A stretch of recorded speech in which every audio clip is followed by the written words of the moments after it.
예, 이 선생님, 지금까지 뭐 한 50년 이상 시작해 오시면서 오늘 이렇게 이 시로 이렇게 많은 사람들이 모인다는 것이 기적 같습니다.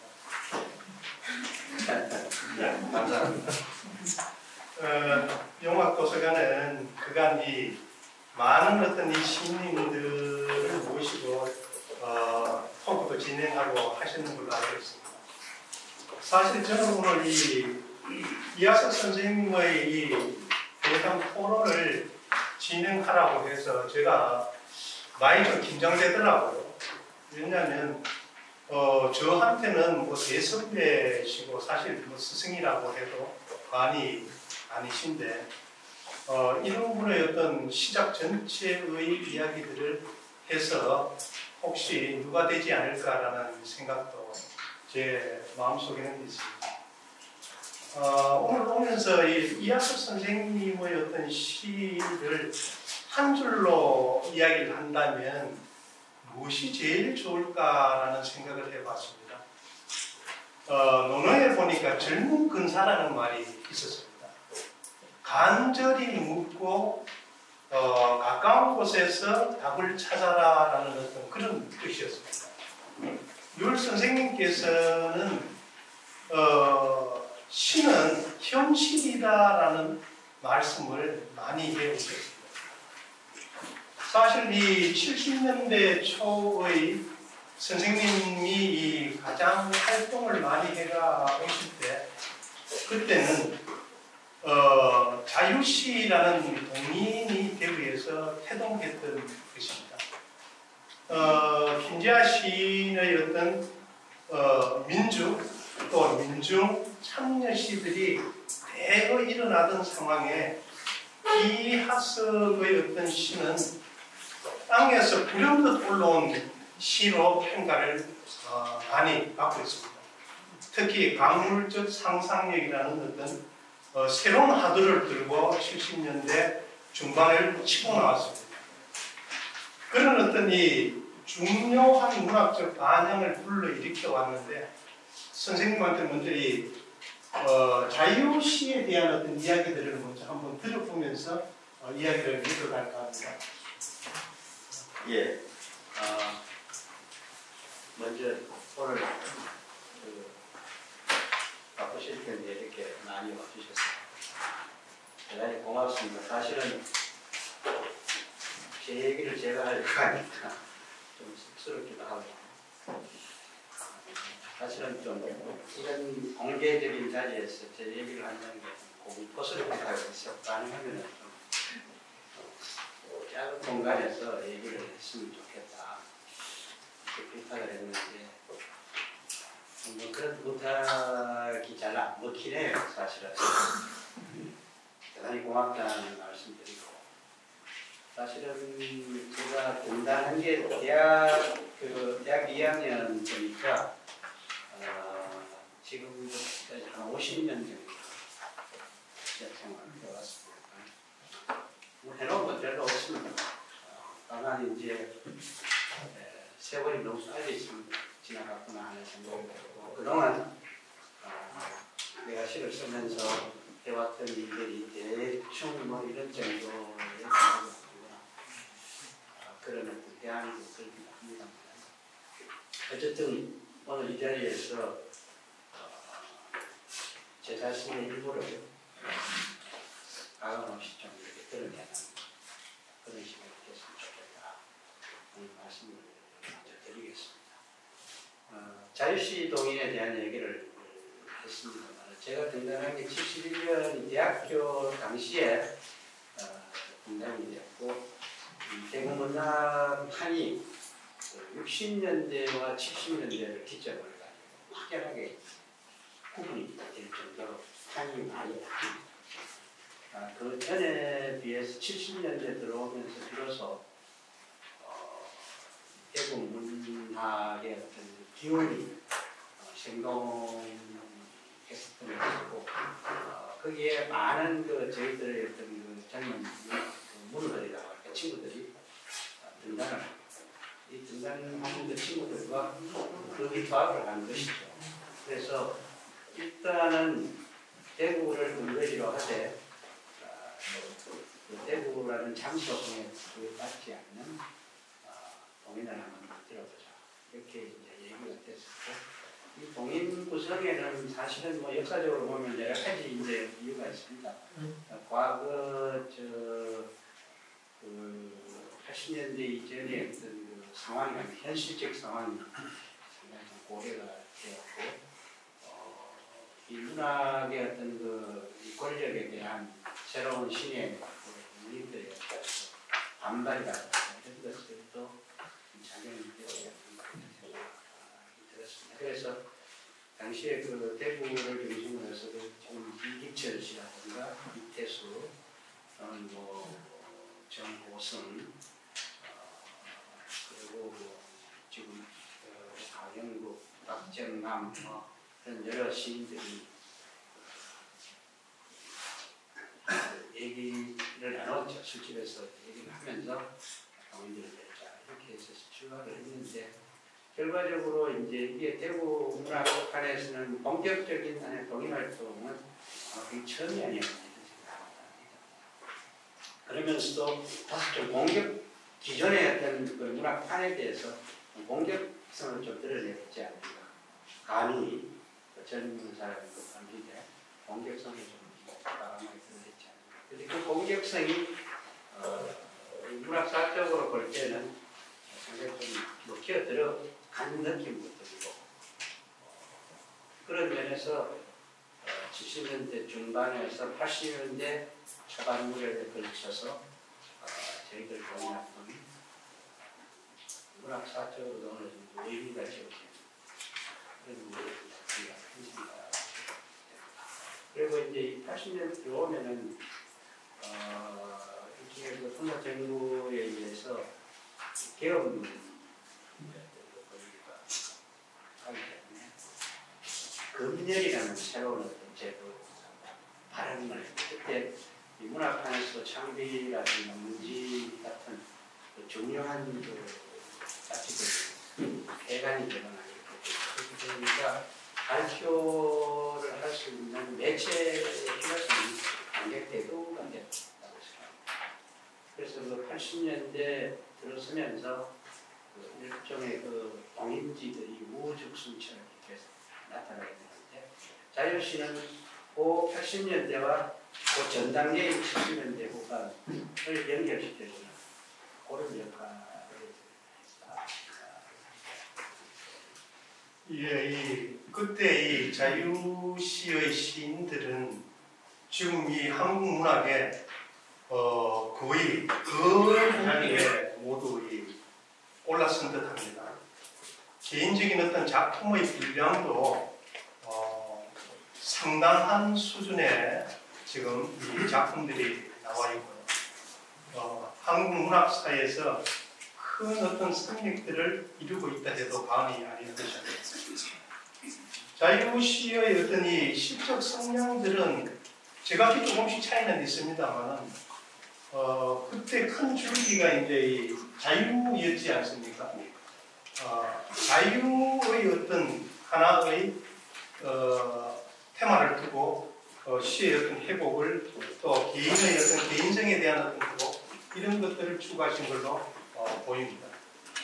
선생님 이 작품들을 제가 이제 쭉 이분기에 통독을 한번 해봤습니다. 해보면서 느꼈는데요. 그때까지 70년대는 사실 박목월 그 이전에 김소월부터 미당 서정주까지 다양한 어떤 서정 시인들의 어떤 시들이 주류를 이루고, 그 다음에 이제 조금 변별력이 있다면 김재하 선생의 그런 어떤 새로운 어떤 이 민중식 계열이, 참여식 계열이 이제 등장하게 되었는데요. 참 특이했습니다. 이 투명한 속이라는 시집 자체가 하나의 대한민국 문학적 사건이다라고 할 정도로 특이한 지점에 놓여 있는데, 첫 시집 투명한 속이 태어나게 된 이야기들을 중심으로 말씀 좀 주시고. 사실은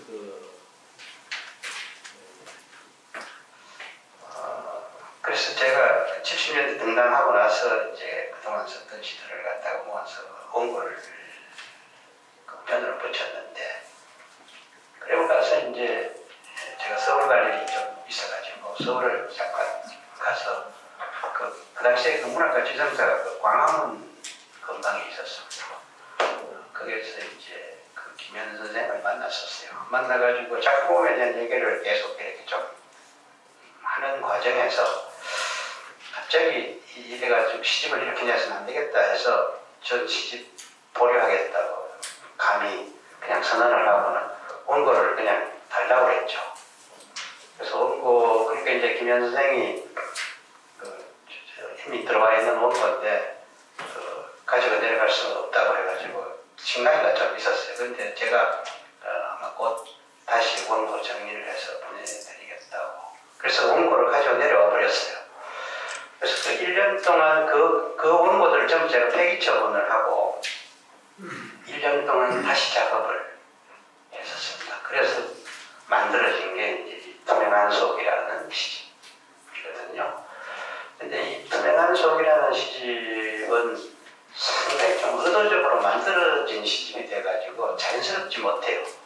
그 보통 시를 이렇게 자연스럽게 이렇게 감정을 분출해서 쓰는 분들이 대부분인데, 제 같은 경우는 철저하게 감정을 통제를 했었고,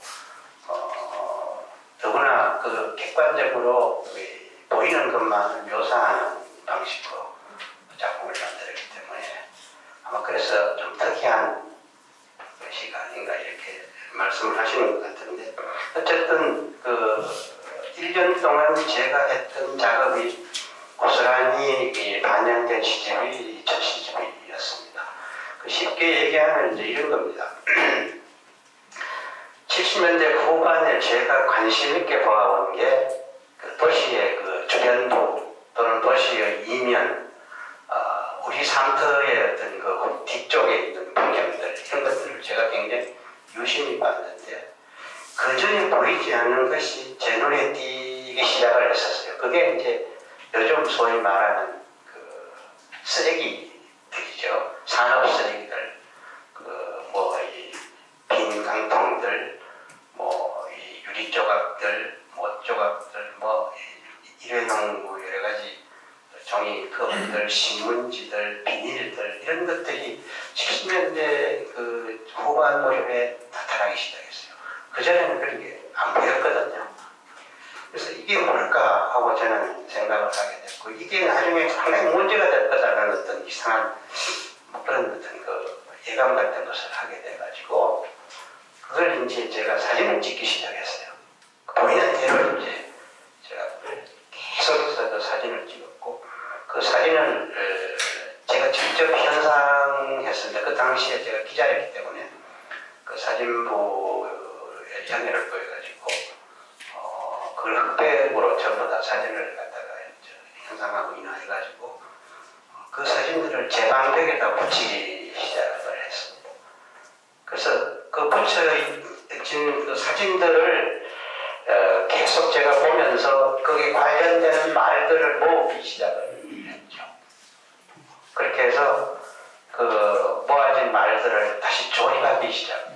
굉장히 좀 자연스럽지 못한 작업을 제가 하는 셈입니다. 굉장히 의도적인 작업을 했었어요. 그래서 일단은 사물과 내가 만나는 데 있어서 직접적으로 만나지 않는다는 원칙이 있었고, 그래서 그 중간에 카메라에 눈을 설정을 했죠.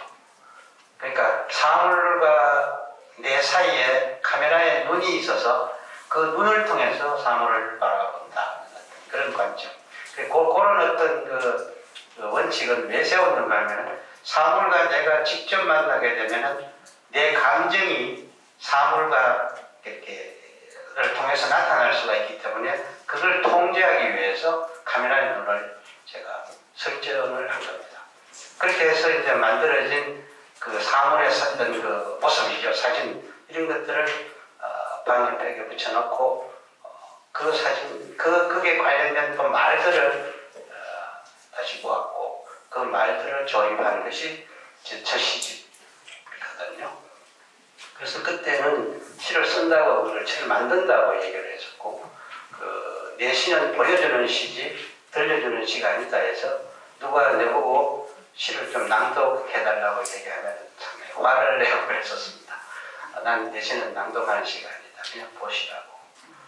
이렇게 말하자면은 과거의 어떤 그 시작 방식 또는 시를 대하는 태도에 대해서 의문을 제기하고 어떤 면에서는 그러한 하여튼 그 과거의 관습들과 에 대해서 제가 일종의 그 싸움을 걸었다고 할까 그런 어떤 셈이라고 볼 수 있습니다. 그것이 제 첫 시집입니다. 그래서 아마 좀 과거에 볼 수 없던 시가 나왔으니까 좀 특이하다고 이렇게 사람들이 얘기를 했던 것 같고 그게 또 어떻게 제 시에 한 특징 비슷하게 조기 시의 특징 비슷하게 이렇게 굳어버린 그런 느낌도 좀 들고 그렇습니다. 하여튼 그 당시에는 저는 그렇게 작업을 했습니다. 3월간 나는 절대 만나지 않는다.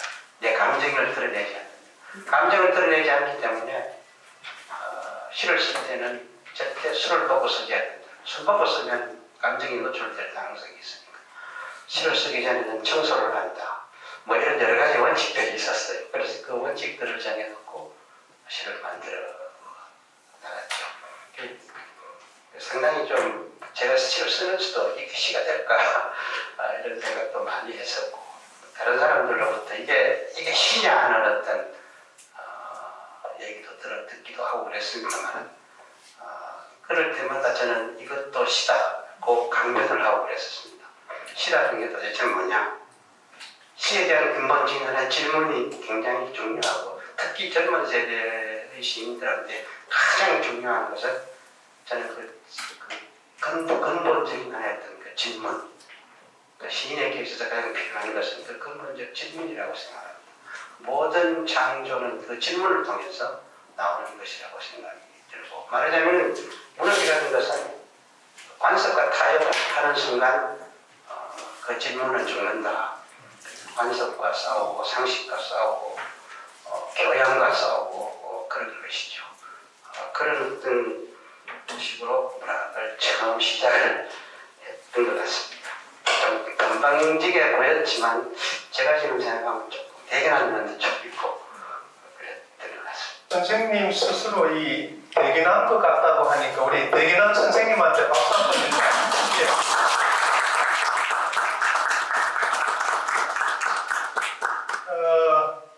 저는 사실 충격적이었습니다. 이 시집, 저는 그때 이 미당서 정주와 박재삼, 송수본을 잇는 한국 서정시의 이 맥락을 파면서 공부를 했는데 이하숙의 시집을 들고 통독을 하면서 대체 이런 시도 있나? 라는 어떤 일말의 의문점을 가졌습니다. 70년대 뒷그늘을 이렇게도 시적으로 만들어낼 수 있구나라는 생각을 가진 것이죠. 저는 그때까지 시는 영감이라고 생각했습니다. 걸어다니면서 불현듯 오는 그런 감정과 영감으로 시를 써야지 어떻게 이렇게 사진이나 강물이나 이런 것을 보고 시를 만드는 것인가라는 의심이 들었던 것이죠. 오늘 이 선생님 말씀을 또 곁에서 이제 들으니 시도 만들 수도 있겠구나라는 생각을 조금 더 하게 됩니다. 그러면서 김춘수 선생님 생각이 나는데요. 의미와 미미의 어떤 세계들을 드나들었던 그분의 영향도 조금 어떤 식으로든 있습니까? 인터넷 들어가 보니까 무슨 지식 백과라는 데가 있는데 거기 보니까 제 시에 대한 얘기를 하면서 김춘수 선생의 적자이긴 한데 김춘수 선생의 무의미적인 말하자면 현실 적인 어떤 문제를 벗어나는 어떤 자유로 이런 것들을 시로서 드러낸 데 비해서 제 시는 아주 현실적인 일종의 현실적 어떤 그 면을 보여주는 어떤 그런 쪽으로 김춘수 김춘수 씨의 그 영향을 개성했다 이런 얘기를 한 것을 들었습니다. 저는 사실 김춘수 선생하고 나중에 굉장히 친했죠. 저는 사회학을 공부를 했었고 김춘수 선생은 공문과 교수로 계셨는데 아마 등단을 하면서 경대에 들어가면서 저는 좀 외톨이로 있었던 것 같아요. 일부러 그렇게 이제 복현문학이라든가 이런 문학단체를 위면하고 저 혼자 작업을 했었고 김춘수 선생한테 찾아가서 인사도 절대 하지 않았고 내가 등단하고 나서 만날 수 있을 것이다 이런 생각을 했었는데 그래서 제가 등단하고 나서 아마 김춘수 선생이 저를 찾아주셨던 것 같아요. 이하석이라는 사람이 어떤 학생이냐. 근데 이제 제가 안 갔죠. 계속해서 안 갔는데 이동순 씨하고 내하고 시내 다방에서 이제 시화전을 하는데 김춘수 선생님이 나타나셨더라고요. 그때 처음으로 악수를 하고 인사를 드렸죠. 그 후에는 제가 그냥 언제나게 그 김춘수 선생 연구실에 들어가서 뭐 애도 먹이고 밥도 얻어먹고 이렇게 상당히 많이 계기도 하고 그랬습니다만 그때 저한테 중요한 경험이 그 당시 김춘수 선생이 처형단장 2부 작업을 하고 있을 때입니다. 그래서 그 처형지를 쓰면은 그 원고가 바로 내게 왔어요. 저한테 왔었어요. 이 시 한번 봐라. 그러니까 이 원고를 쓰는 그 처형단장 2부의 그 시들이 상당히 시방금 분량의 그 과정 전체를 그렇게 쓰면은 바로 저한테 와서 저를 거쳐서 일종의 뭐라고 할까 제가 그때 생각한 건 하나의 독자로서 눈치를 봤던 것 같아요. 김춘수 선생이 어떻게 생각하느냐. 근데 뭐 김춘수 선생이 워낙 그런 분인데 제가 뭐라고 가타부타 말씀을 드릴 수도 없고 그래서 그냥 긍정적으로 말씀을 드렸습니다만 그 과정을 통해서 저는 뭔가 이렇게 한 수 배웠다는 느낌을 제가 받았거든요. 근데 그게 정확하게 뭔지는 모르겠는데 제가 갖고 있는 객관적인 하는 묘사 방식이라든가 그 현실에 대한 그 이해를 언어를 갖다가 어느 그 본래의 어떤 의미로서 수용하는 어떤 문제라든가 뭐 이런 여러 가지 어떤 가장 미묘한 문제에서 제가 상당한 영향을 저는 받았다고 생각을 합니다. 그거는 어쩔 수 없는 것이고 그리고 김춘수 선생님도 나중에 어떤 인터뷰라든가 이런 것을 통해서 아마 제자로 저를 꼽으셨던 것 같아요. 근데 그런 인연을 가지고 있습니다. 저는 지금 생각하면 그 한 수 배우는 것이 굉장히 중요했었다는 그런 생각을 하고 있습니다. 예, 저도 옆에 앉아서 한 수 배우고 있습니다, 제가. 사실 이 고수 곁에 있어야 크게 배웁니다. 우리가 저도 시를 이래 쭉 쓰면서 뭐 같이 공부하시는 분들도 계십니다만 공부를 해보니 어떤 분과 어떤 이야기를 나누느냐에 따라서 전혀 다른 세계로 건너가더라라는 경험을 합니다. 선생님께서도 이제 의미와 무의미 시의 어떤 세계들을 건너가신 대여 선생한테 그런 어떤 한 수를 배운 어떤 공부들을 하셨네요. 선생님은 20대 초반에 등단을 학교 다니면서 경대에서 등단을 하셨기 때문에 학생들 사이에서는 거의 아이돌로 불려졌다고 하시던데 시 쓰는 여학생들이 그때 굉장히 이하석이라는 사람이 누구냐라고 그렇게 이제 궁금해 하셨다더라고요. 제하고 같이 공부하신 손용숙 선생님이라고 계신데 그분은 이제 사대를 나왔는데 그분이 이제 이하석의 얼굴을 한번 보고 싶어서 교정에 많이 다녔다라는 이야기를 저한테 개인적으로 해주셨습니다. 사실 이 시 낭독이나 낭송을 한번 이래 들어보면 그분이 시를 갖고 있는 어떤 이 내공이랄까요? 그때까지 시를 대했던 어떤 마음들이 어떻게 잘 사여져 왔는가라는 것을 이해할 수 있겠더라고요. 오늘 이 낭독을 해주신 선생님이 목소리를 들어보니 집에서 남편을 잠재우시고 이쪽 저쪽 방에 다니시면서 하시지 않았나라는 생각을 합니다. 사실 이 뒤쪽 풍경 일은 선생님들께서도 여기 보이시겠지만 폴에 대한 어떤 이미지를 전혀 다르게 해석한 시입니다. 사실 이 폴이라고 하면 60년대에 김수영의 폴을 떠올리지 않습니까? 이때의 폴은 이 바람과 민초잖아요. 그런데 이하석의 폴은 유리 조각과의 이 대립입니다. 이 유리 조각은 폭력에 대한 어떤 하나의 은유이기도 하고 또 상징이기도 합니다. 차가운 새는 저는 사회적 부조리로 읽혔습니다. 그리고 또 이 70년대의 이 민초들의 어떤 인원과 갈등을 이렇게 이 폴로 보셨는데요. 저는 이 시를 읽으면서 늘 이 가슴이 좀 짠한 것은 붉은 녹물이었습니다. 폴 사이에 그 물들이 붉게 물들어갈 수밖에 없는 그런 어떤 일종의 연민과 좌절이랄까요? 이 하석의 눈으로 이런 뒤쪽 풍경들이 어떻게 이렇게 정묘하게 또 극사실로 드러났을까라는 어떤 의구심들을 늘 마음속에 품고 있었습니다.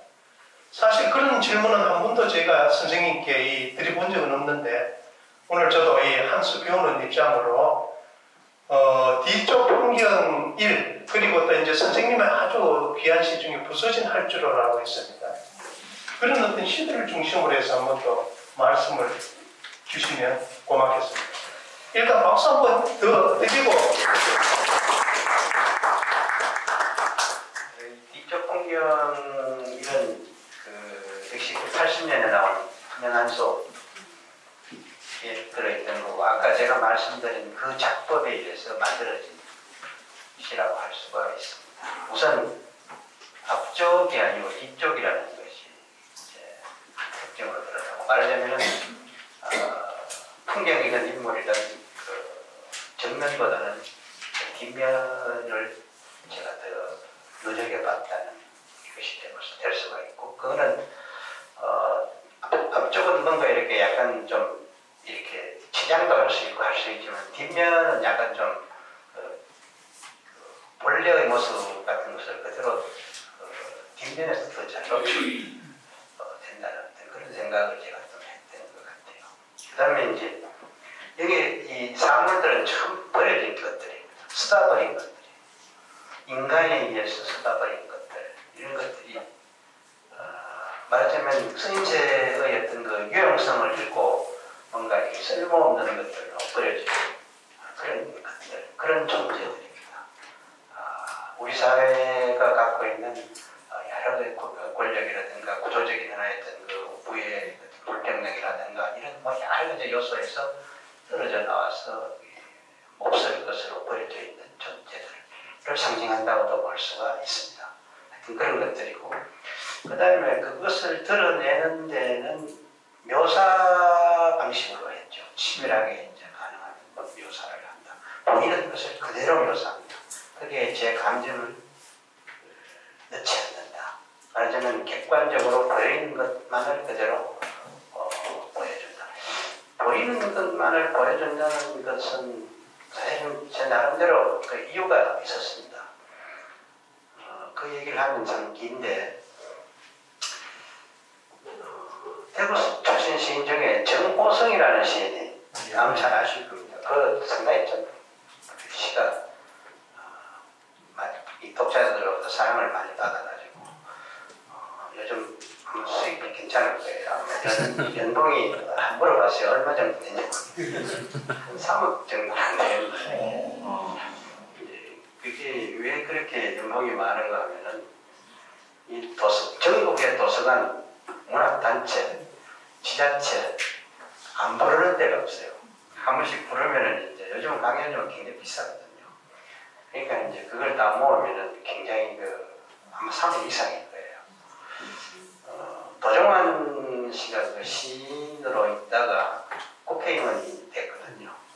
그러니까 이제 강연료가 이제 다 강연을 안 하게 되니까 강연료가 다 떨어져 나가니까 월급이 국회의원 하기 전이 훨씬 많았는데 국회의원 하고 나니까 자기 수입이 줄었다고 불평하는 얘기를 한번 들은 적이 있습니다만 우리 문학판에서 그렇게 고수입 문인들이 있습니다.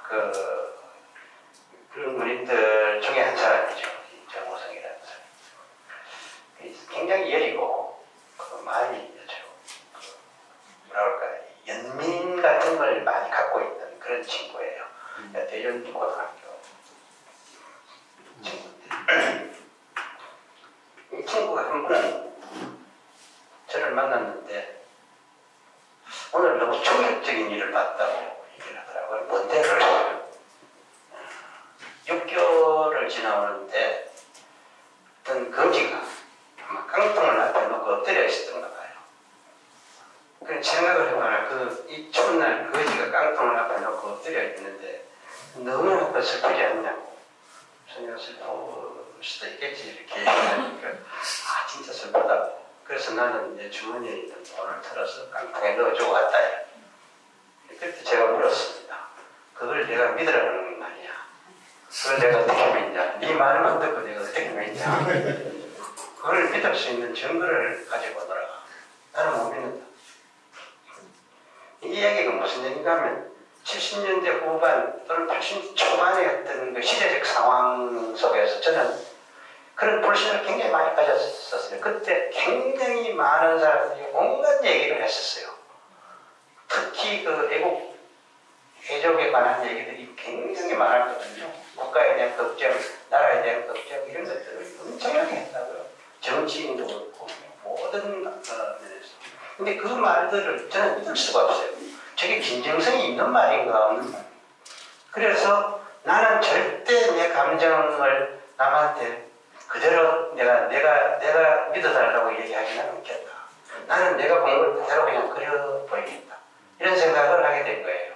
그래서 저는 이 시를 제 감정을 절대 드러내지 않고 보이는 대로 객관적으로 이렇게 드러내게 된 겁니다.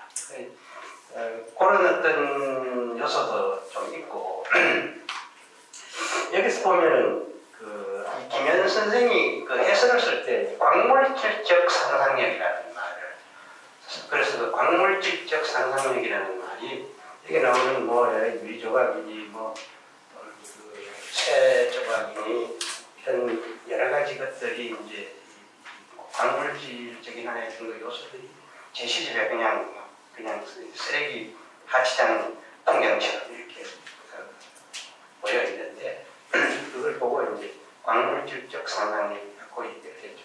했는데 조금 전에 이제 그 광물질들이 다만 그 광물질들이 그 당시는 제가 굉장히 위험스럽게 생각했죠. 저 버려진 저것들이 쓰임새를 잃고 사람들이 쓰다 버린 저것들이 앞으로 굉장히 위협적인 요소가 되어서 우리를 공격할 것이다. 이게 바로 생태 환경의 문제입니다. 그 공포감을 제가 탔던 것 같아요.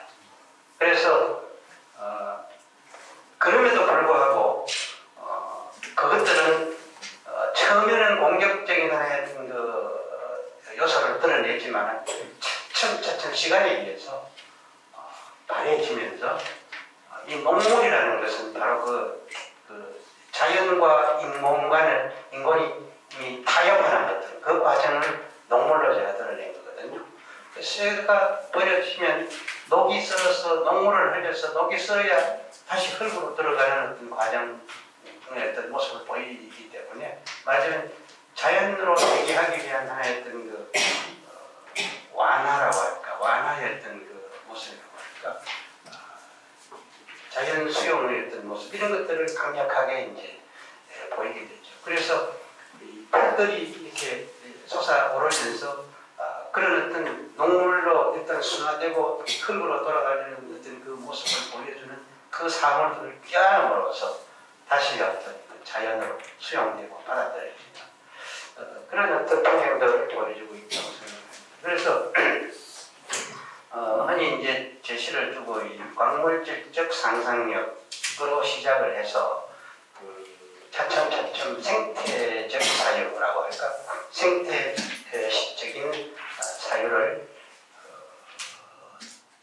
완성해가는 그런 과정을 보여주고 있다 이렇게 얘기를 하는데 그런 하여튼 그 생태적 하여튼 그 문제에 대한 의식이 있었지 않았나 이런 생각이 듭니다. 사실은 대학 다닐 때 제가 가장 관심을 가졌던 것이 그 공해 문제였고 그 당시는 이 공해에 관련 기사들이 많이 안 나왔죠. 그 소위 그 군사정권에 의해 가지고 이 박정희가 아주 굉장히 의욕적으로 이 소위 그 국가를 새롭게 돈을 창출해 나가는 일종의 산업화의 어떤 그 시동을 걸었기 때문에 그 과정에서 공유 문제는 지금 건드리지 말라. 좀 이따가 공유 문제를 건드려달라. 이런 부탁 같은 것을 신문 기자들한테도 했던 것 같아요. 그래서 그 당시 그 공유 문제를 기사화시키는 일은 굉장히 많이 없었습니다. 그래도 이제 그 가령 그 울산공단이라든가 이런 쪽에서 문제들이 터지니까 그 기사들이 가끔 났었죠. 그걸 일일이 저희가 대학 다닐 때부터 계속해서 스크랩을 했던 기억이 납니다. 그래서 그런 관심들이 가졌기 때문에 제가 그 버려져서 우리들 살고 있는 풍경 속에 그것들이 버려져 있는 것을 아마 발견할 수 있었지 않겠나 이런 생각이 들고 동시에 아마 문학사적으로 이제 여러 가지 저에 대한 글들이 비평들이 나옵니다만 그 중에 상당 부분이 생태환경 문제에 대한 얘기를 하고 있는 것다 그런 이유가 있는 것. 그리고 그러다 보니까 그 생태환경 쪽에서 가장 먼저 관심을 표명하는 어떤 시인에 꼽혀가지고 그런 얘기도 듣고 그럽니다만 어쨌든 그런 어떤 생태적인 하나의 문제는 제가 이 뒤쪽 풍경에서 보여주는 이 버려져 있는 사물들을 통해서 보여주는 하나의 그 풍경이 갈 수밖에 없는 관심을 가질 수밖에 없는 어떤 그런 것들이 바로 생태적 환경의 어떤 문제가 되겠는가.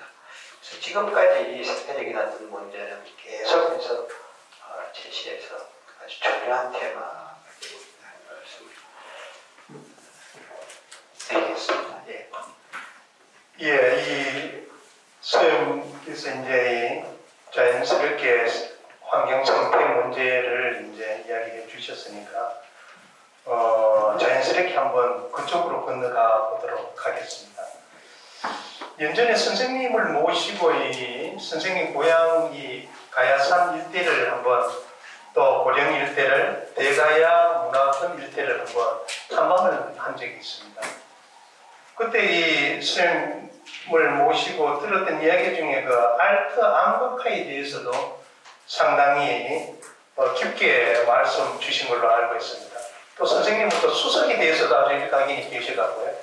그때 이 촘촘히 제가 이 귀담아 들은 걸로 생각합니다. 그 가야산은 제가 보았을 때는 그때까지는 가야산이 제 한눈은 전혀 들어오지 않았는데 그 화곡이라는 꽃을 고향 마을 그 대가천에서 본 그 가야산은 노을이 너무 멋졌습니다. 이런 곳에서 사셨으니까 자연스럽게 산과 강, 또 이런 생태 환경 같은 것에 선생님의 어떤 세계들이 나올 수밖에 없었겠구나라는 생각을 했습니다. 그때 이 시집 중에 이 고령을 그리다라는 어떤 그런 어떤 시집이 있는데 거기 저는 이 연어 또 대가천 이런 어떤 시편들이 굉장히 생태시의 어떤 기억으로 지금 많이 남아 있습니다. 또 이 연어가 이 민물에서 생활을 하다가 치어 때 이제 바다로 나갑니다. 그죠? 날아가서 이제 백이섬 물고기인데 저도 제 고향이 이제 영도 고시천 쪽이기 때문에 그쪽에 이 연어가 많이 회기에 들어오는 것을 그림 날에 보고 있습니다. 선생님의 고향 앞에 이 대가천이 흘러서 나중에 이제 그게 합천평으로 들어갑니까? 낙동강. 낙동강으로 들어갑니까? 아주 이 하천이 컸습니다. 그쪽까지 연어가 들어온 걸로 저도 이제 이야기를 들었습니다. 선생님, 그 고향의 시편들 속에 특히 이 시도 회기를 하고 있고 또 이 연어도 회기성 식물이고 시인의 입장에서 이 고향이라는 것은 어떤 의미인가? 라는 어떤 질문을 한번 사실은 아까 제가 얘기를 하면서 잠깐 하고 싶은 얘기는 결국은 그 광물질적 상상력이라는 것이 생태시와 연결될 수 있는 것이 광물질이라는 그것이 썩을 수 있다는 것 때문이거든요. 그러니까 이게 붉은 녹과 함께 흔한 먹물이 되어가는 것은 썩는 겁니다. 그러니까 썩음으로써 다시 자연으로 돌아간다. 근데 이 회기성 자체가 굉장히 저한테는 개인적으로 중요한데, 제가 그 고향에서 이제 어릴 때 대구로 이사를 왔거든요. 그래서 대구로 이사 와서 이제 남산초등학교로 들어갔습니다만, 그 당시에 대구 가서 제가 유년기를 보냈던 어떤 그 환경이 전쟁 직후입니다. 그러니까 제가 1954년에 전쟁이 끝나고 나서 대구로 갔으니까. 그러니까 우리가 유년을 보냈던 것은 그 전쟁의 어떤 이 상처가 이렇게 가득한 뼈 위에서 놀았거든요. 완구라고 해봐야 완구들도 대부분 전쟁에서 쏟아버린 것들, 이런 것들이 이제 주로 우리들이 완구, 깡통, 주말 껍데기 같은 이런 데가 너무나 그 학교 주변에 일대가 피라미드를 많이 집결해서 살았던 곳이 많고, 그래서 그런 어떤 폐허 속에서 저희가 유년 시절을 보낸 겁니다. 그래서 폐허에 대한 인식이 굉장히 심해가지고 늘 고향을 그렸던 것 같아요. 그래서 학교 마치고 나면 이 두류공원이 있습니다. 두류공원 그걸 엉덩이처럼 생겼다 해가지고 경상도 말로 공디산이라고 이렇게 불렀는데, 그 산에 올라가면 멀리 가이산이 보입니다. 그 산을 바라보면서 고향을 너무 그리워하고 그런 것 같아요. 그래서 어릴 때부터 그런 홈식이라고 향수병 같은 것을 제가 좀 심하게 앓는 것이 아닌가. 지금도 기억이 나는 거는 2월 말쯤 되면 저는 2월이라는 달을 굉장히 좀 의미 있게 생각을 하는데, 2월 말쯤 되면은 그 동네에서 가장 강건한 머슴을 뽑아가지고 발가벗겨서 동네 앞에 들판을 한 바퀴 이렇게 또 뛰는 어떤 그런 풍속이 있었어요. 완전히 발가벗겨서 들판을 한 바퀴 돌리고 나서 그 다음날 비로소 이제 농사를 시작을 하는 그런 풍속이 있었는데, 그게 이제 뭔가 하면은 저는 그렇게 생각을 했습니다. 머슴을 발가벗긴다는 것은 성적으로 남성이죠. 남성인데, 그 다음에 이제 들판을 뛰게 하는 것은 들판 여성을 상징하거든요. 그러니까 결혼을 시키는 거예요. 남성과 여성이 결혼시키는 거예요. 그래야 11매적이다. 그렇게 해서 농사를 시작하는 거예요. 그런 풍습이 있었습니다. 근데 제가 이제 대학 다니고 이런 무렵에 학교에서 이렇게 오면은 신천을 건너가고 이랬는데, 신천가에 오면 늘 광화문역인데, 신천가에서 이렇게 상류 쪽이라든가 하류 쪽을 보면은 가장 먼저 눈에 띄는 것이 꿀뚝들이었습니다. 공장의 꿀뚝들. 그래서 꿀뚝들을 늘 보고, 노래진 꿀뚝들을 보고 있는데, 그게 남성이라고 저는 생각을 했어요. 꿀뚝, 남성처럼 생각. 그러면 신천은 여성이죠, 그죠? 그래서 저녁 무렵의 그 황혼 속에서 제가 상상으로 남성과 여성이 결혼하는구나 이런 상상을 했죠. 근데 제 고향의 결혼은 굉장히 건강한 결혼식이에요. 그러니까 결혼을 하면 많은 식을 맺죠. 아주 성실한 어떤 결식을 맺죠. 근데 도시에서 제가 본 그 결혼은 아주 뭐라고 할까, 좀 퇴폐스럽고 그 다음에 불건전한 그런 어떤 결혼식이 아니었는가. 그러면은 그 결혼의 결과는 쭉정이를 낼 수밖에 없는, 말하자면 들판을 황폐화시킬 수밖에 없는 그런 것이 아니었는가.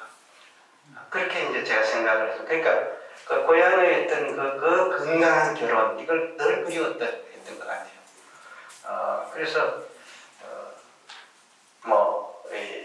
저희 이 첫 시집에 나타나는 이 붉은 눈물을 흘리는 어떤 이것을 김현신은 그 사랑의 어떤 그 행위로 이렇게 말하자면 흙으로 돌아가기 위한 사랑의 행위로 이렇게 파악을 했습니다만, 이것은 결국은 그 건강한 결혼을 통한 그 풍성한 풍요로운 어떤 그 복식을 거두어들이기 위한 하나의 어떤 그 결혼식이 늘 이루어지는 하나의 세계.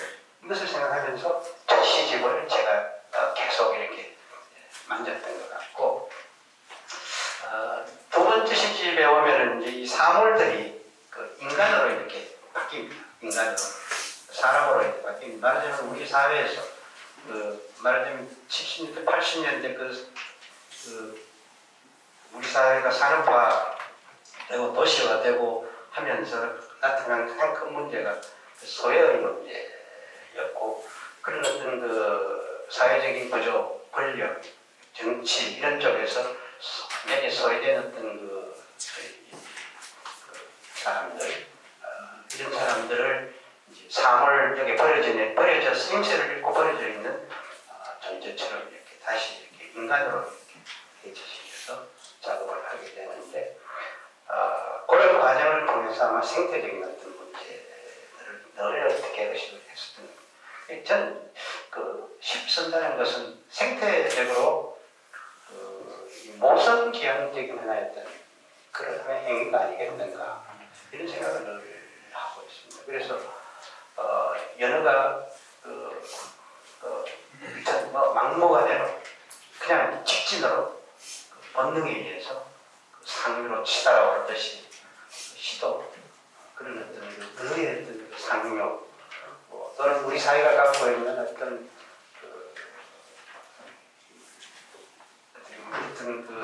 진정성이라고 할까, 이런 것들의 어떤 상류 쪽으로 끊임없이 치달아 올라. 치달아 올라서는 그 세계를 놓고는 그냥 죽는 것일 수도 있지만 그런 것이라고 생각이 들고, 이 연어에서 제가 드러내고 싶었던 것은 자연이라는 것은 생태계라는 것은 우리가 어떻게 관여를 해서 바꿀 수는 없는 것이다.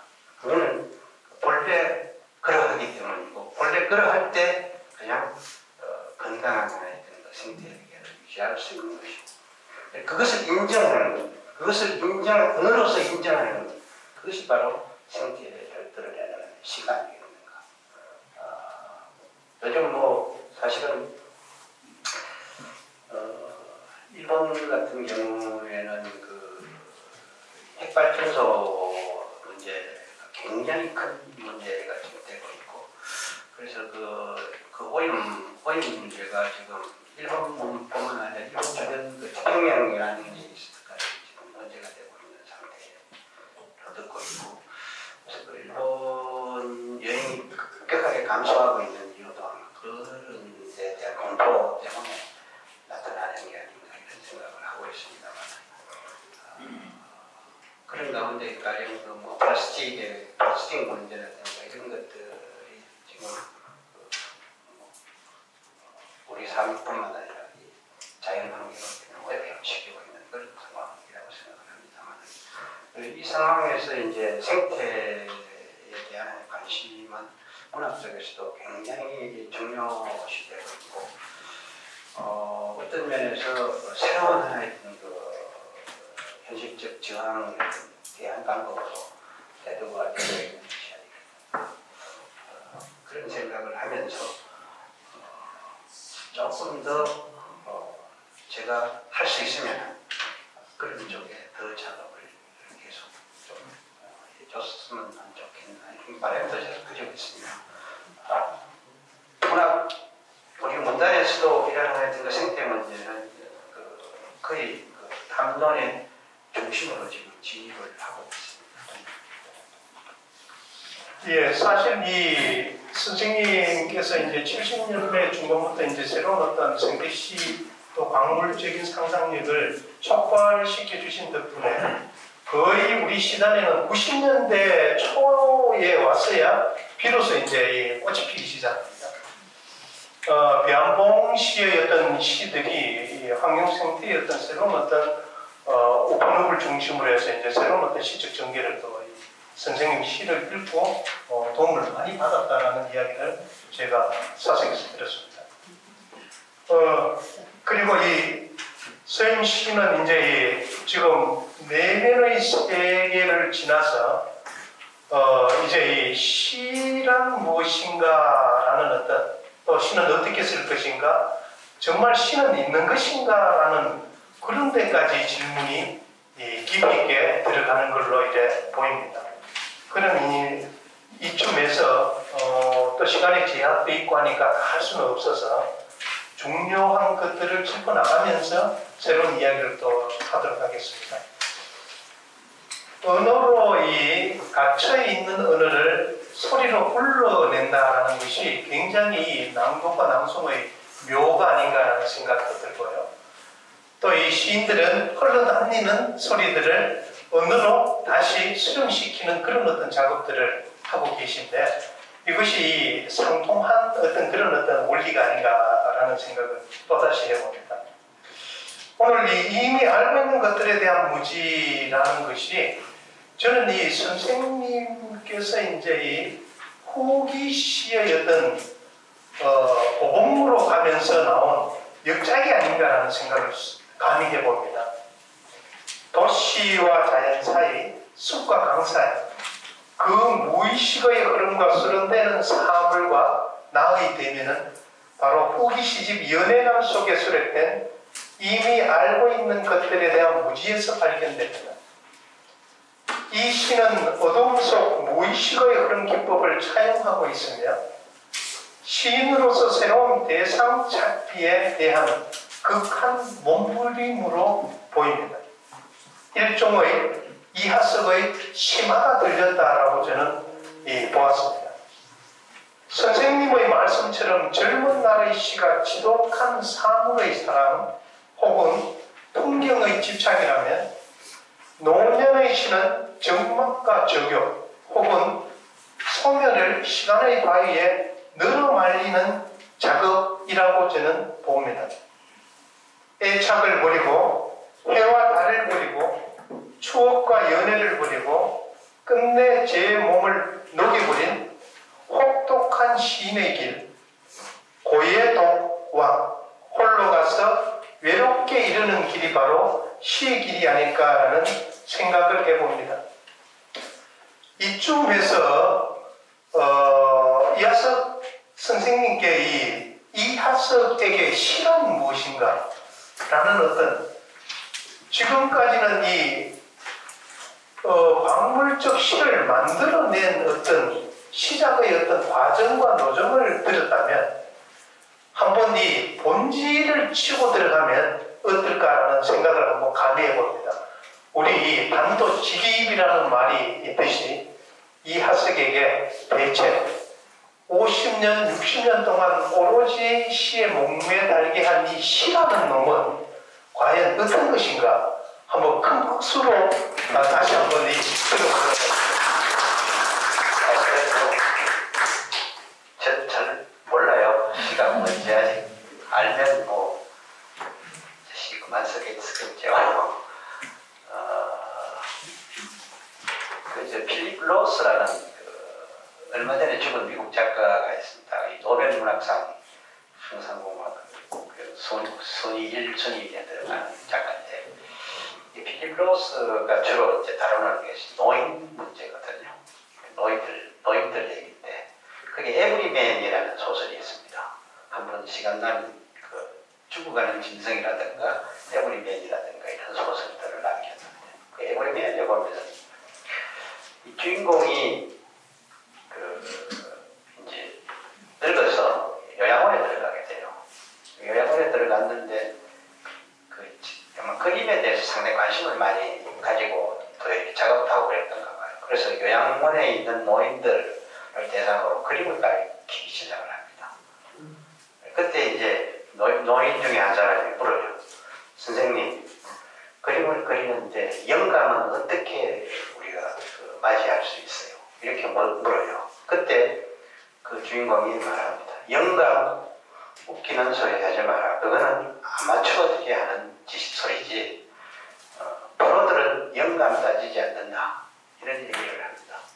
그러니까 그 시라는 것은 저는 그런 하나의 어떤 그 말 속에 어떤 의미가 있다고 생각을 하고요. 이제 제가 사실은 원래 70서입니다. 왜 우리 초등학교 동창 계시지만은 이 나이쯤 되면은 이 뭐라고 할까 어쩔 수 없이 여러 가지 이제 건강에 대한 어떤 그런 얘기를 많이 듣게 돼요. 혈압이 올라간다든가, 당뇨 약을 먹어야 된다든가, 고지혈이 어떻다든가. 그래서 여러 가지 이제 의사들이 잔소리도 하고 이제 집사람은 제 집사람이 사실은 초등학교 동창이거든요. 초등학교 동창생인데 먹는 문제라는 게 굉장히 잔소리를 많이 합니다만 요즘 특징적으로 제가 산책을 많이 하게 돼요. 굉장히 많이 움직여가 이렇게 되니까 산책을 하는데 주로 이제 가는 곳이 신천 상류 쪽입니다. 가창 연소재에서 나와가지고 파동 쪽으로 이렇게 내려오면은 파동이 신천을 끼고 양쪽에 산책로가 있는데 그쪽으로 이렇게 가면서 제가 느끼는 것은 내가 안다는 것이 도대체 뭔가 내가 지금까지 알고 있다는 것이 나는 내가 안다는 건 내가 모른다는 것을 아는 것이 아니고 이런 생각을 자꾸 하게 돼요. 가령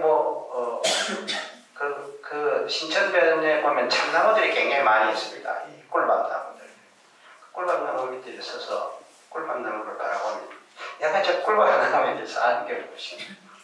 그 인터넷 찾아보면 다 나오죠. 그 꿀밤나무에 대해서 소상하게 나옵니다. 근데 그게 진짜 내가 그걸 읽고 나서도 이게 진짜 내가 아는 것인가. 난 모른다. 이 생각을 참 많이 하게 되는 것 같아요. 그래서 시는 내가 알고 있는 것을 그에 대해서 모르는 것이다. 이런 생각을 많이 하게 돼요. 여기 이제 이미 알고 있는 것들에 대한 무지라는 말도 그 자각을 통해서 제가 이제 얻어낸 말인데, 가령 강아지 풀이 바람에 이렇게 흔들리고 있습니다. 요즘 강아지 풀이 말라가지고 이렇게 바람에 그 강아지 풀 앞에 서서 그 강아지 풀을 내가 어떻게 안다고 할 수 있겠는가 이런 생각을 많이 하게 돼요. 그게 바로 시 쓰는 마음이라고 저는 생각을 합니다. 시인은 아는 것을 모르는 자다. 저는 이렇게 요즘 생각을 하고 있거든요. 여기 저 뒷부분에 그 산문을 제가 몇 개 써놨는데, 그건 나중에 한번 보십시오. 요즘 제 생각, 이 땅이 그랬는데, 그 뒷부분에 금강경에 대한 얘기가 나옵니다. 그 금강경의 그 영정읍장본에 보면 이런 규정이 있습니다. 제가 한번 읽어보겠습니다. 스포티어, 이 스포리어, 이 말, 스포티어, 선남자 선여인이 이 금강경을 항상 지니고 독송하는데도 불구하고 그들은 천대받고 경멸당할 것이다. 이 사람이 전생에 지은 죄업이 비록 악도에 떨어지는 요인이 될지라도 이 사람이 금세에 경멸당하고 천대받은 까닭으로 전생 죄업이 즉시 소멸되어 안욕따라 삼막삼보리를 얻느니라. 이런 말이 나옵니다. 여기에 이제 결국은 우리가 종교적인 하나의 그 구원책으로 내세우는 것도 이 존경이라든가 사랑을 강조하는 것이 아니고 그 반대를 강조하고 있다는 것이죠. 말하자면 천대받고 경멸당하는 것, 이것이 굉장히 중요하다. 이러한 하여튼 이 중요한 것을 인식해야지 구원을 받을 수 있다. 이걸 강조하는 것 같아요. 그러니까 결국은 화평에 대한 어떤 요구보다는 불화를 택하고, 불화하는 것을 택하고, 그 다음에 인정받기를 원하는 것보다는 불안해하는 어떤 그 상태가 이 금강경에서도 그 구원의 요체는 거기에 있다고 이렇게 강조하는 것 같아요. 굉장히 충격적인 겁니다. 그래서 저는 이것을 아마 그 시가 바로 그런 것이 아니겠는가 그런 생각을 합니다. 그래서 지금 이제 70이 넘은 제 나이에도 불구하고 감히 화평보다는 어떤 불화를 선택하고 싶고, 누군가가 존경한다, 사랑한다 그러면은 저건 독이다 이렇게 생각하고 오히려 천대와 경멸을 받는 쪽으로 쓰고 싶은 생각이 이게 건강지 생각인데 제 생각은 그렇습니다. 그래서 그건 바로 시스는 어떤 그 태도라고 저는 생각을 하거든요. 뒷부분에 보면 바타이어의 말이 있는데 문학은 결백한 것이 아니다. 결백이라는 것은 뭔가 좀 법적인 느낌도 들고 약간 좀 그런 느낌이 드는데 문학은 그런 게 아니라 언제나 비난받는 어떤 것이 말하자면은 세상에 대해서 딴지를 거는 것이죠.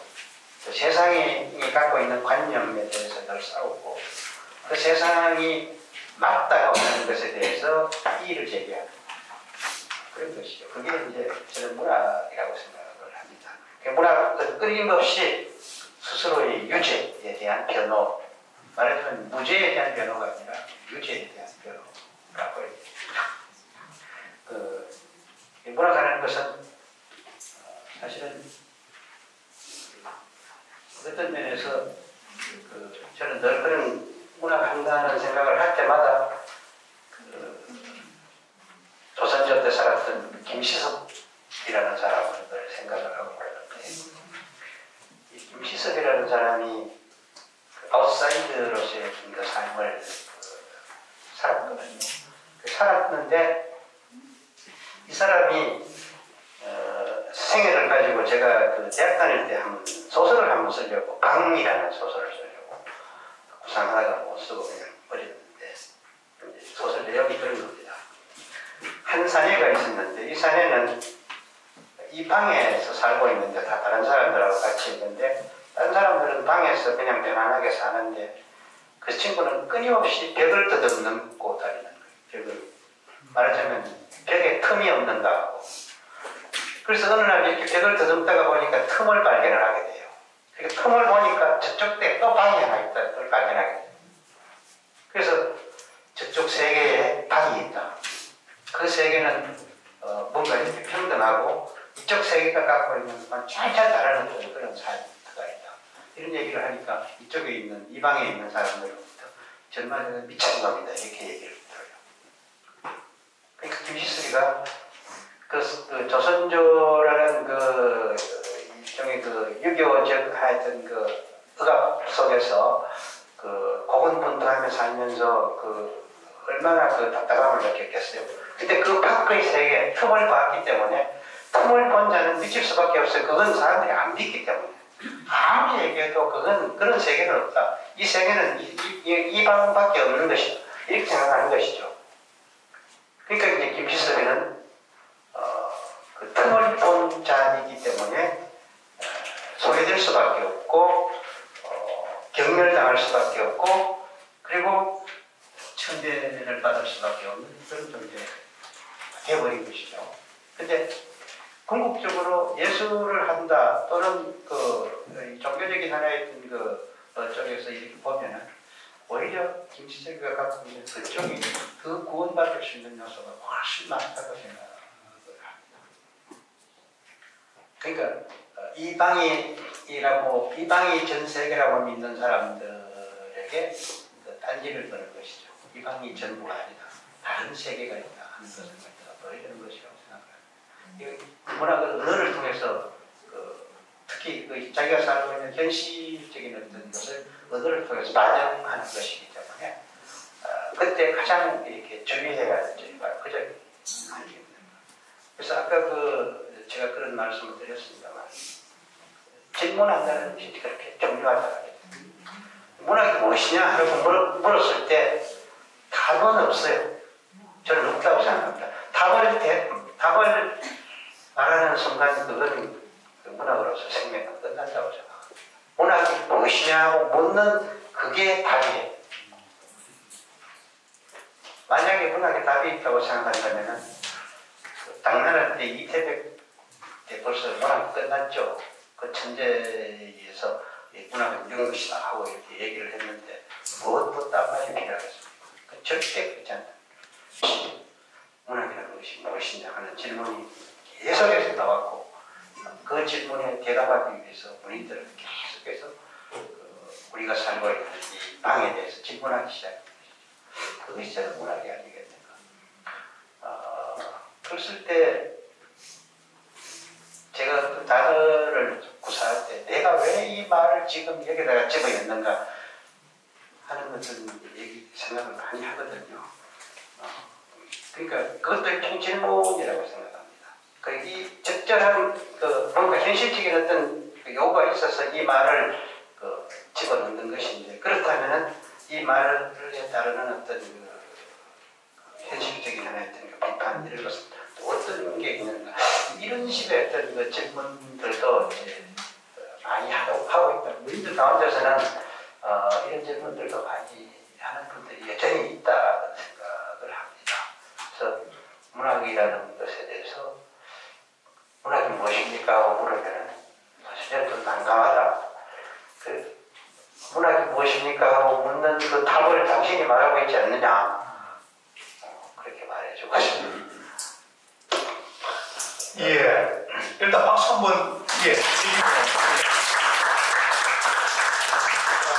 그렇겠습니다. 이 일견도 생각해 보면 신은 걸레다.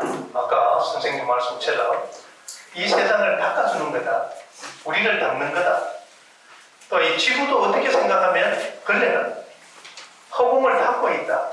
뭐 이런 식으로 더 확대해서 우주도 하나의 걸레다. 이렇게 생각하면 아까 금강경이나 이 서가가 보셨던 화엄세계 역시 하나의 큰 걸레다. 우리는 서로가 서로에게 닦아주는 어떤 그런 어떤 걸레와 같은 거다. 우리는 행주는 절대로 되지 맙시다. 되지 말고 서로의 흠이 조금 있는 것들을 닦아주는 어떤 그런 걸레와 같은 삶을 살면 시가 굉장히 빛나지 않을까라는 생각도 선생님 말씀을 들으면서 생각이 듭니다. 공자께서는 이 종신 말씀을 하셨는데 오늘 이하수 선생님 말씀을 듣더니 아직 철이 조금 덜 든 것 같은 느낌도 조금 들고요. 예. 시간이 거의 다 된다니까. 예. 거의 10분 안에 마치도록 제가 조절하겠습니다.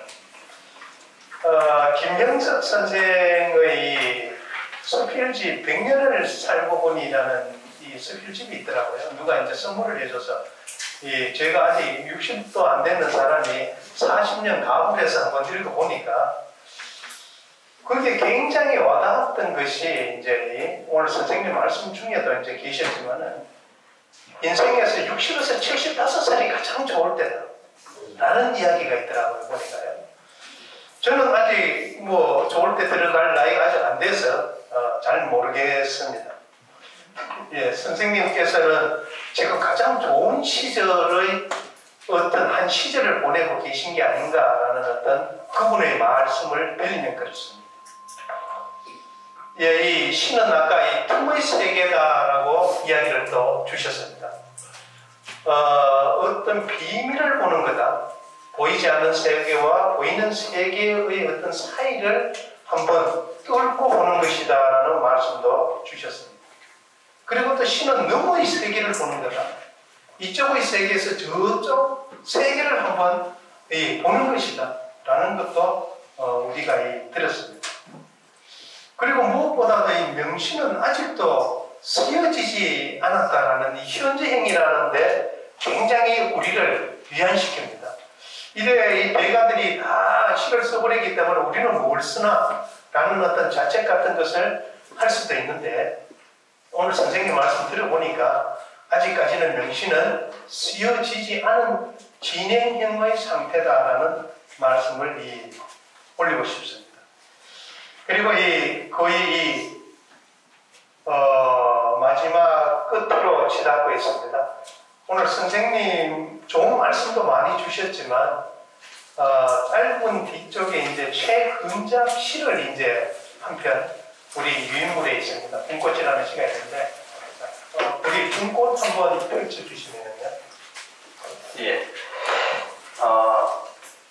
제가 사실은 이 자료는 그냥 뭐 강연식으로 하면은 그냥 좀 심심할 것 같아서 한번 보시라고 제가 이렇게 뽑은 거거든요. 뽑다 보니까 시들이 조금 무거운 것 같아서 마지막에는 아주 가벼운 시 한 편을 제가 생각할 때 조금 예쁘지 않나 싶은 생각을 시 한 편을 제가 이렇게 붙였습니다. 이 봄꽃이 보통 한 오후 4시쯤 되면 핍니다. 낮에는 이렇게 닫고 있다가 저녁 때 피죠. 그래서 서양에서는 4시 꽃이라고 해요. 플라워예요. 4시 꽃이라고 그러는데 사실은 이 봄꽃은 우리가 살고 있는 그 장독대 주변에 흔히 심던 꽃들이었고 그래서 그 장독대의 이렇게 발효하듯이 그 어둠 속에서 우리가 자고 있을 때 뭔가 이렇게 어둠을 밝히는 그런 정서적인 어떤 꽃이라는 생각이 들어요.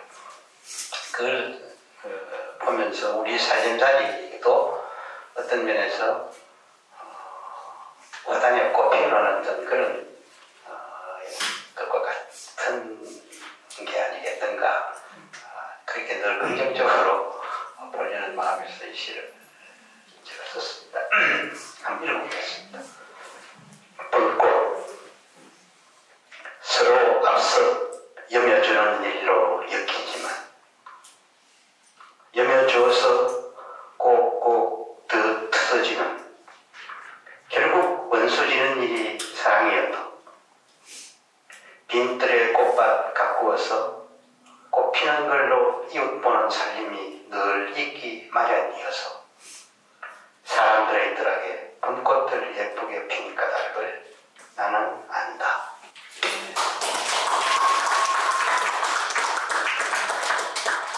사람들의 뜰하게 봄꽃들 예쁘게 핀 까닭을 나는 안다라는 이 말씀이 중심을 지나면서 얻은 선생님만의 어떤 시의 경지 지경이 아닌가라는 생각이 듭니다. 그렇습니다. 오늘 이 1시간 30분 정도의 어떤 이 이하수의 시 세계들을 다 점검할 수는 없지만 군데 뜯어서 우리가 한번 3회 사보고 봤습니다. 선생님의 이 시의 기제는 그렇게 씁니다. 저는 이 우울과 광희라는 김상환 시인의 어떤 평이 굉장히 와닿았습니다. 선생님의 시를 우울, 그 다음에 광희, 이 두 단어로 정의를 하시더라고요.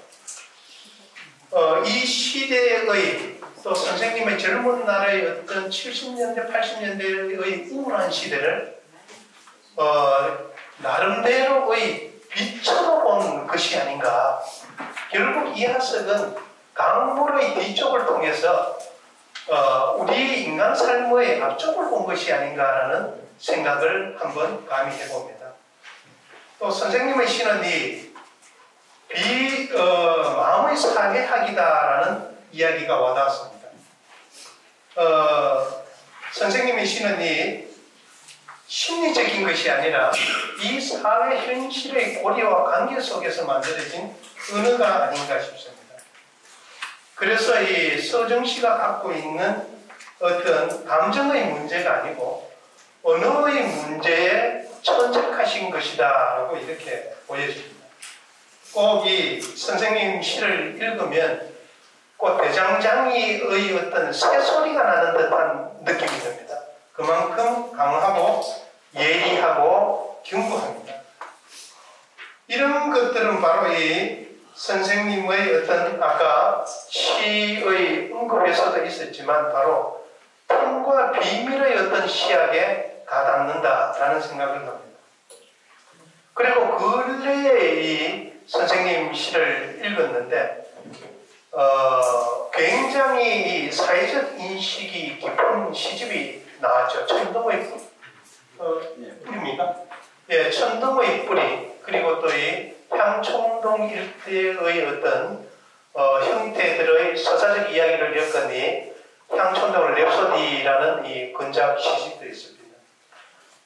그쪽에서도 선생님의 사내 학도의 시선, 그리고 또 아직까지 꺼지지 않은 이 시대의 중심의 그늘, 이런 것들이 그 시집 속에는 가득 차 있습니다.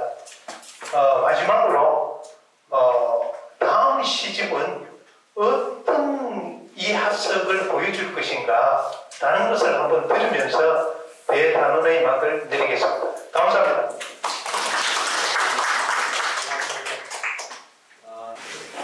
다음 시집에 대한 말씀이 사실은 제가 개인적으로 있거든요.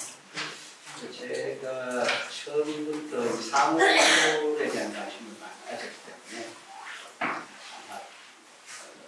아마 다음 시집은 기본적으로 사물에 대한 새로운 어떤 것이 내가 갖고 있는 사물에 대한 보다 근본적인 이런 것들에 대한 생각을 개진이 있습니다. 뭐 제가 말을 이렇게 하지만 어떻게 문학이라는 게 어떻게 튈지 저도 장담을 할 수 없는 것이고, 다만 제가 여전히 시를 붙들고 있다는 것이 관심이 늘어나고 있습니다. 70이 넘으면 건강이 어떻게 나타날지 장담을 좀 건강이 됐으면 좋겠다 하는 말까지 있고, 오늘 제가 우리 여기 오신 분들하고 만난 건 대단히 중요한 경험. 할 말 안 할 말 제가 다 써놨기 때문에 이 말을 나중에 주어담을 수 없습니다. 근데 좀 예를 들어 이렇게 겁도 나고 그렇습니다만 너무 고맙다는 말씀을 드리고 있습니다. 우리 김윤상 교수는 초등학교 공입니다. 우리 박수 한번 주시죠.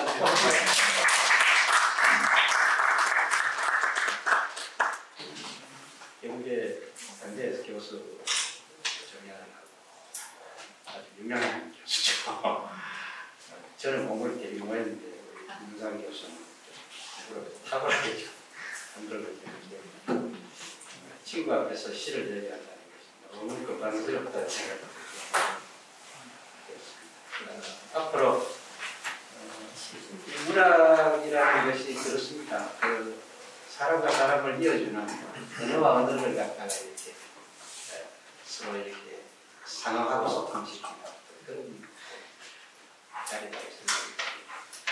영업 도서관이 그런 자리를 마련할 것이 저는 너무나 생각스럽고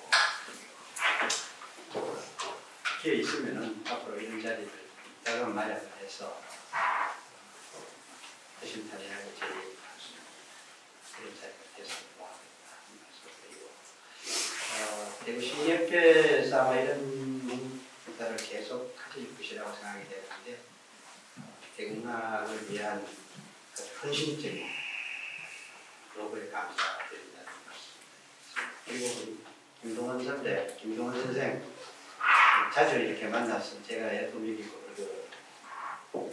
지극한 어떤 그런 태도로 지렇게 하고